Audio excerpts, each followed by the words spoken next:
Latin America is no stranger to foreign intervention and insecurity. Subject to global power play, the continent has seen extreme political turmoil and economic instability. Many have tried to fix this, and the Argentina and Brazil are the recent ones. Both nations are planning on introducing a common currency.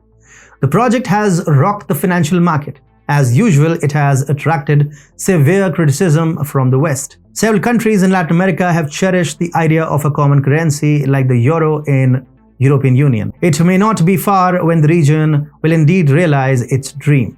But how feasible is a common currency for both the countries? Hi and welcome to TFI Global Latin America, TFI Global's channel dedicated to the America in the Americas. I'm your host, Atul Mishra. Let's begin.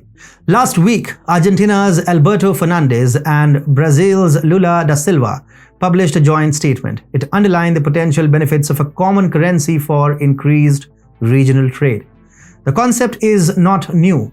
Fernando Haddad, an ex-presidential candidate in 2018, had proposed the idea. Venezuela's President Nicolas Maduro too had brought the idea last year. He recommended promoting the sucre, a currency used by the ALBA coalition of states. Gustavo Petro of Colombia too supports integration of Latin America. Basically, there are favorable winds across the continent for a common currency.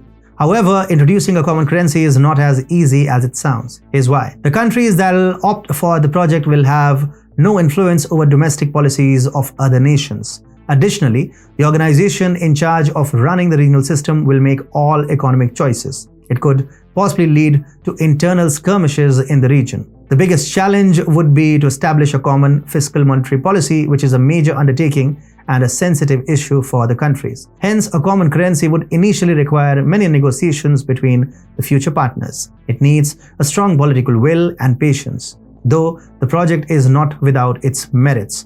The joint statement also mentions that a common currency will reduce the nation's external vulnerability. It is a direct attack on the USA, which continues to sanction many South American nations till date.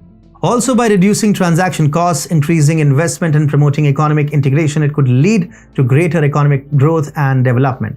Furthermore, it could be a major source of foreign exchange reserves for the participating countries. Ultimately, the success of the common currency will depend on how well it is implemented and the commitment of the participating countries to make it a success. But in Latin America, that can be tricky.